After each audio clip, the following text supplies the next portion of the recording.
Ya, sebelum kita membahas lebih jauh mengenai teologi feminis, terlebih dahulu kita perlu mengetahui apa yang dimaksud dengan teologi feminis dan bagaimana sejarah dari teologi feminis ini.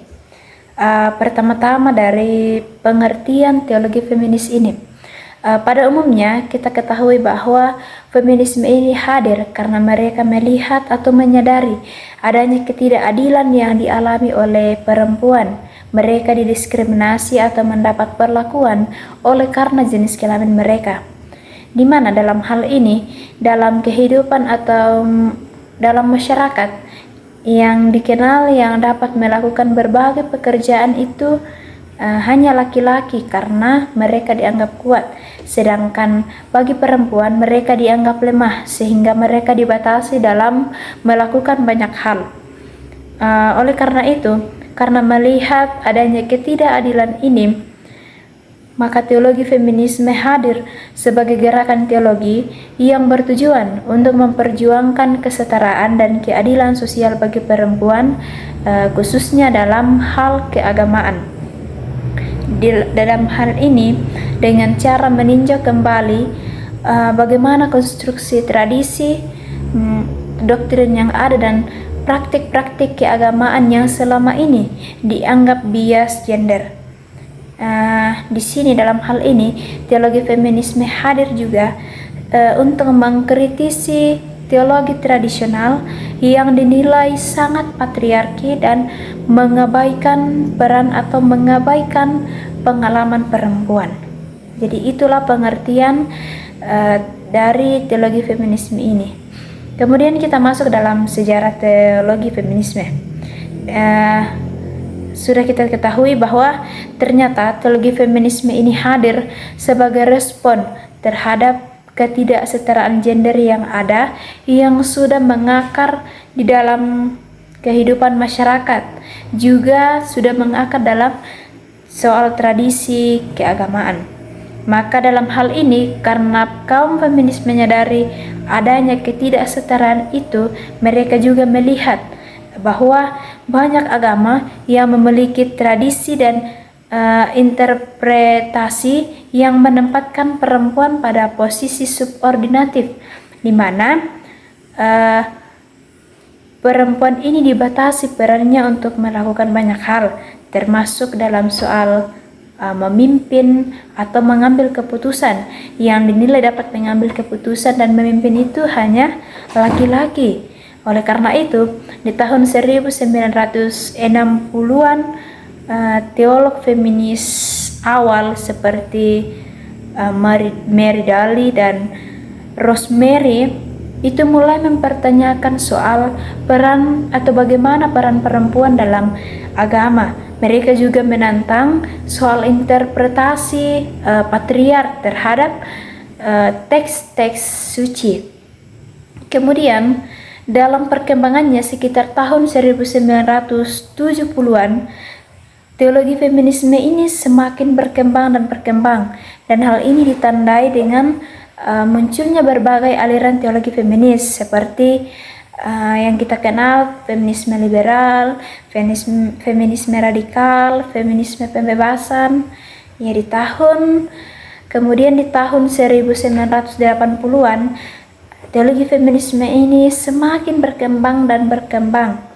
Mereka tidak hanya melihat soal keagamaan saja, tetapi cakupannya itu sudah menjadi luas, seperti memperhatikan isu-isu soal ras atau isu-isu kelas yang dilihat dari berbagai konteks, seperti konteks budaya yang ada atau konteks keagamaan dalam masyarakat.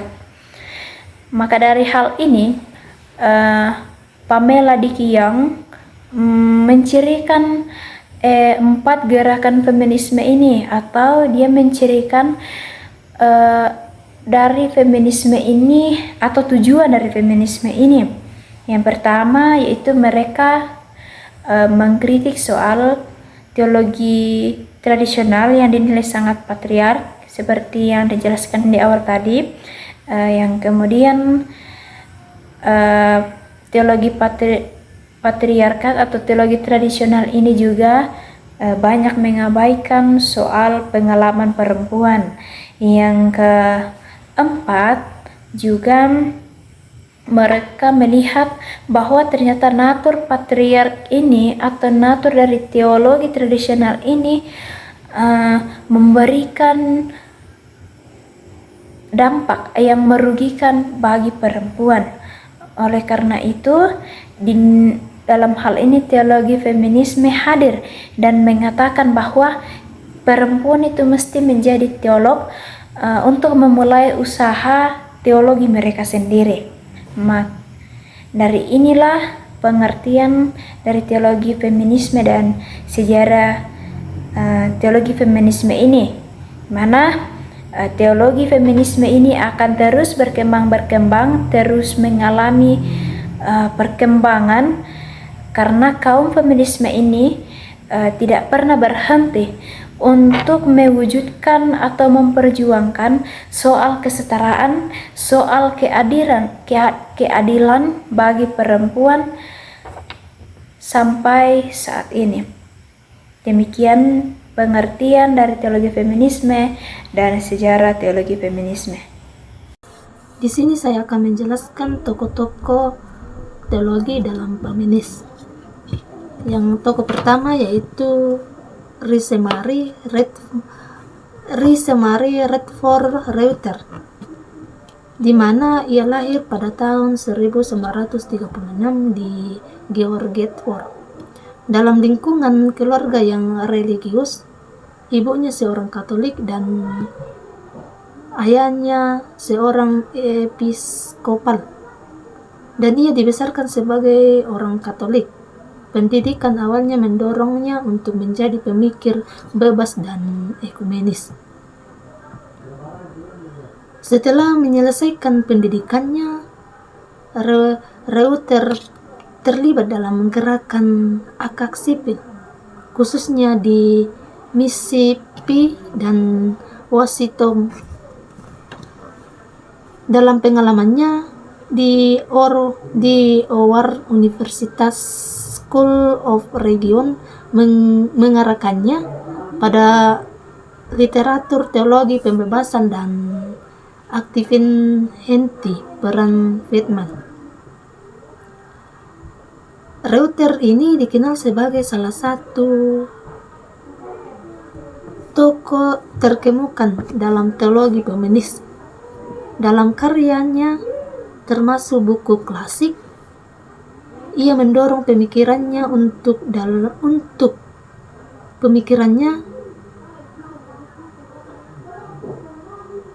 mengulang dalam teologi Kristen mengenai isu pemikiran.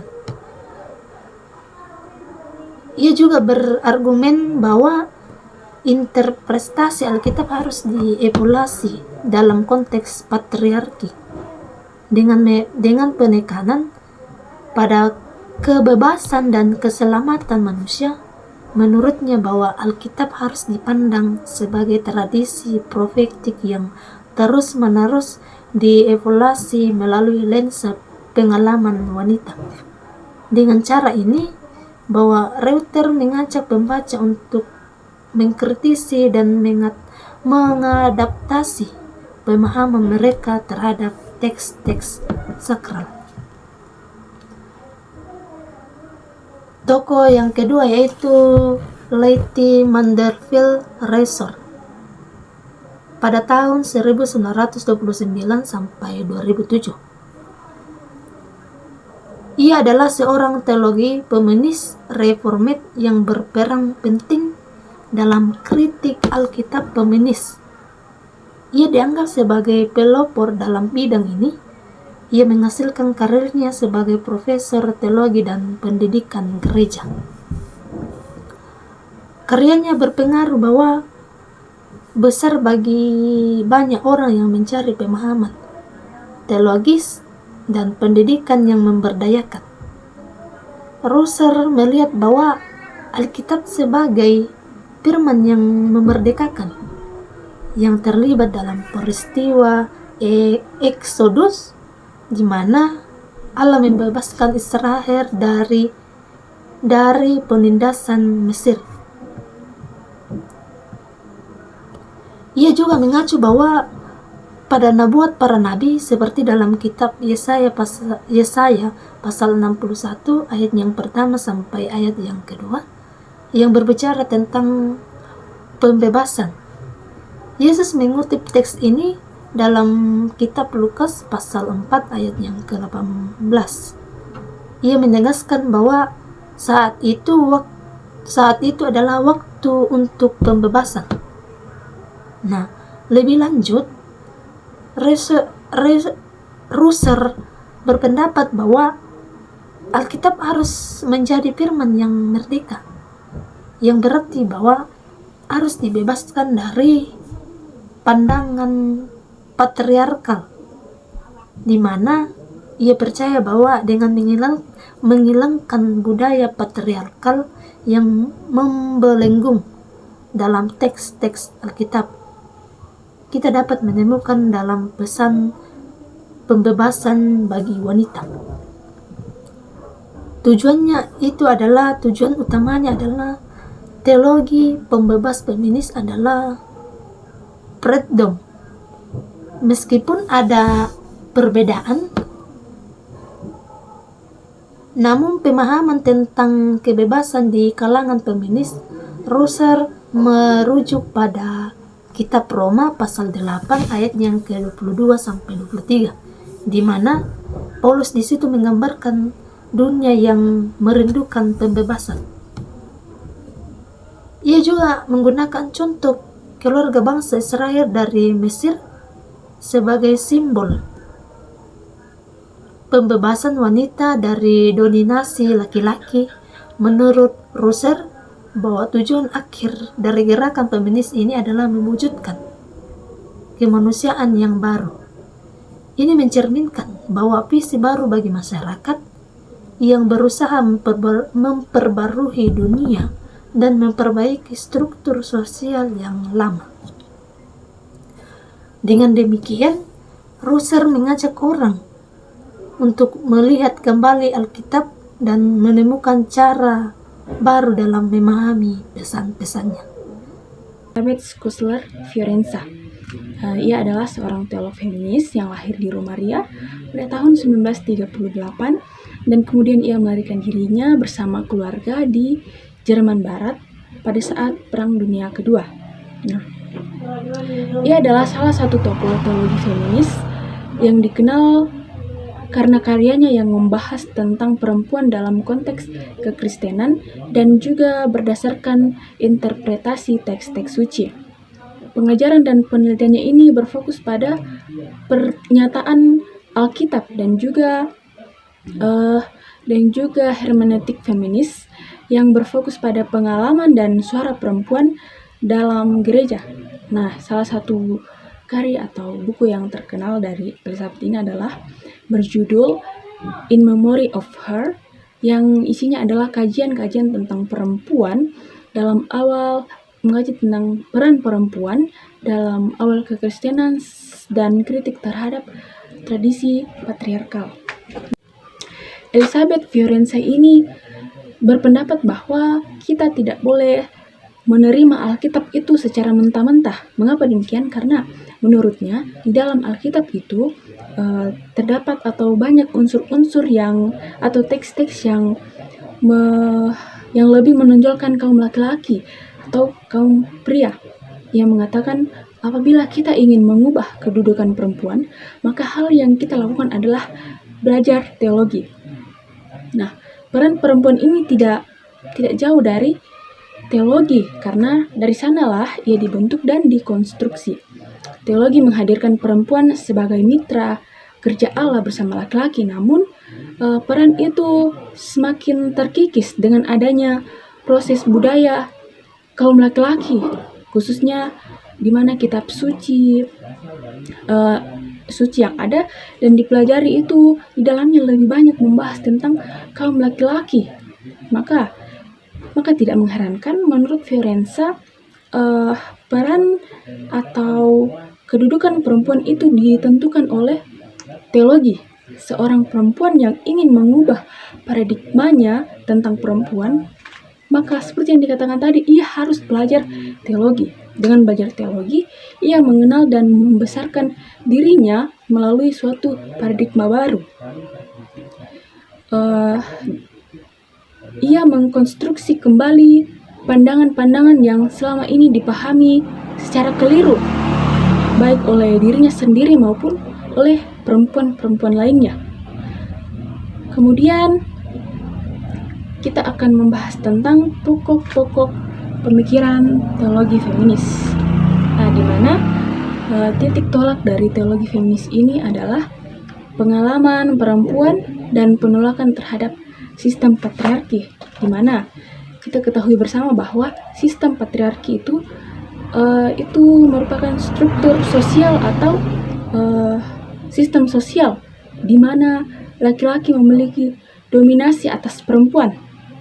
Di mana dalam masyarakat patriarkal, posisi dan peran gender seringkali membedakan, di mana laki-laki dianggap sebagai pemimpin, pengambil keputusan, penguasa sumber daya, sedangkan perempuan itu biasanya lebih terpinggirkan dan terkucilkan dalam hal kekuasaan dan hak.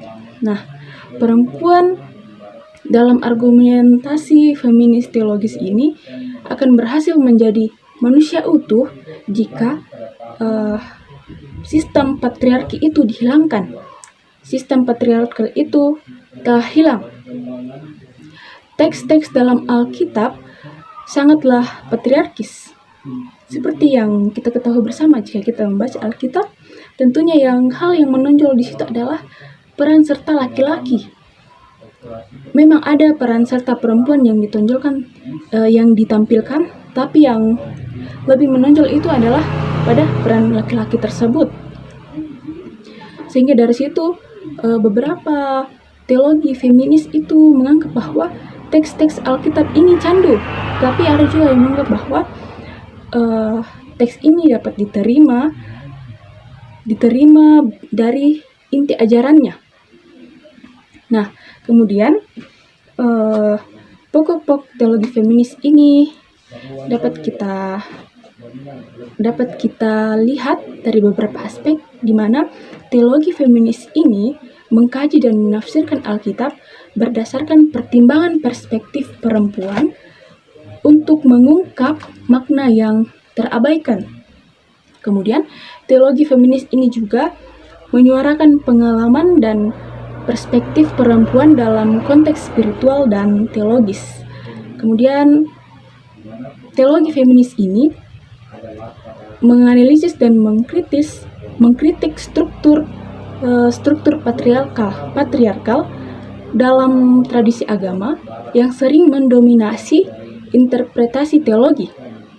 Kemudian, teologi feminis ini mengupayakan kesetaraan gender dalam gereja dan komunitas keagamaan, serta mendorong partisipasi aktif perempuan. Dan juga teologi feminis ini menghubungkan teologi dengan isu-isu sosial dan keadilan, termasuk hak-hak perempuan dan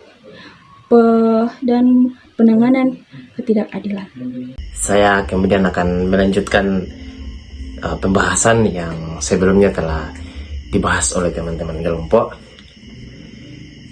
Dalam bahasan ini kemudian kami coba melihat bagaimana pemikiran relevansi antara hermeneutik dengan teologi feminisme. Jadi tentu kembali melihat secara etimologis kembali hermeneutik itu, maka tidak akan sangat sulit dan bahkan tidak dapat lepas dari yang namanya dunia teologi. Ya, entah bagaimana berpikir soal hermeneutik secara pemikiran Schleiermacher, Dilthey dan sebagainya, itu suatu metode saja, tapi dalam artian bahwa sejatinya hermeneutik itu menjadi bagian dari teologi. Nah, dalam pemikiran hermeneutik teologi feminisme itu, dia kemudian lebih condong kepada bagaimana mereka melihat realitas Alkitab. Ya, tentu tidak dapat bohong juga, karena dalam realitas Alkitab itu sendiri berbicara mengenai bagaimana budaya patriarki yang terlihat jelas. Jadi ada metode yang kemudian disajikan oleh hermeneutik feminisme. Dalam metode itu yang pertama ialah bagaimana mereka melihat penindasan terhadap perempuan dalam konteks Alkitab. Jadi itu yang kemudian mereka sajikan pada poin pertama. Yang melangkah bahwa pada poin kedua itu ialah bagaimana mereka mencoba merekonstruksi atau bahkan melihat secara holistik konteks Alkitab. Jadi dalam konteks Alkitab yang dilihat itu bukan hanya bagaimana penulisnya, tapi tentang kebudayaan yang berkembang. Itu menjadi poin penting bagi mereka mencoba menghermeneutik itu. Lalu poin yang ketiga ialah bagaimana mengambil keputusan sekaitan dengan realitas Alkitab. Pada poin kedua itu kembali dikesandingkan dengan poin pertama yang mereka anggap sebagai penindasan terhadap perempuan. Nah, itu berbicara soal hermeneutik. Namun sebelum lebih jauh, artinya sebelum berpikir sampai ke sana, ada satu poin penting yang mereka garis bawahi oleh kaum feminis itu, ya tentu pada ahli-ahli yang sebelumnya telah jelaskan teman-teman. Mereka kemudian mencoba dan bahkan mengafirmasi bahwa Alkitab itu tidak keliru, hanya saja yang menjadi kekeliruan terhadap adanya intimidasi yang menurut mereka semacam intimidasi dalam konteks penindasan terhadap perempuan dalam Alkitab itu hanya dipengaruhi oleh penulis. Ya, kembali lagi, apakah kemudian harus berbicara soal seni memahami oleh Schleiermacher atau berbagai macam, sampai misalnya kita lihat dalam beberapa buku hermeneutik itu, ya itu soal belakang. Hanya saja bahwa mereka meyakini, mengafirmasi bahwa Alkitab itu benar adanya. Hanya saja konteks penulis yang mempengaruhi kenapa kemudian ada terjadi diskriminasi terhadap perempuan. Nah, sekaitan dengan misalnya ada hal menarik juga, misalnya kita lihat bagaimana kemudian mereka menanggapi tentang Allah Bapa. Jadi dalam perdebatan tentang teologi feminisme itu juga, ya itu sangat erat kaitannya juga. Karena bicara soal Bapa tentu erat kaitannya dengan bagaimana gender feminis. Jadi para teologi para penggagas teologi feminisme itu, mereka lebih nyaman memakai istilah pencipta, penguasa, pemelihara. Jadi rujukan mereka kepada Allah itu mereka gunakan pakai kata begitu untuk mengafirmasi bahwa sejauh mana kemudian konsep gender itu bersifat netral, tidak pada maskulin saja. Ya, beberapa perdebatan juga mungkin akan bisa dikaji secara jauh. Misalnya ketika kemudian doa Bapa kami, ya ada beberapa perubahan, yaitu itu soal belakang. Hanya saja bahwa mereka mencoba bagaimana melihat gender dalam konteks Alkitab itu tidak menjurus pada maskulin tapi bersifat netral.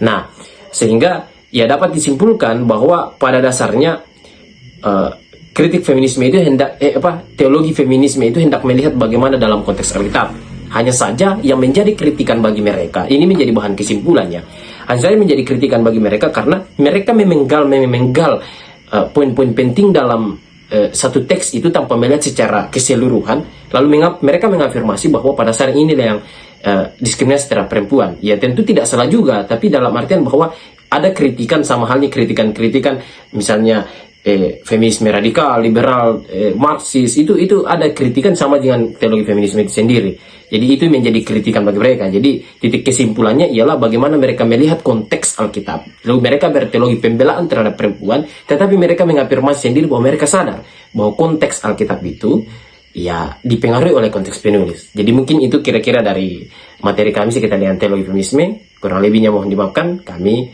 mengucapkan terima kasih.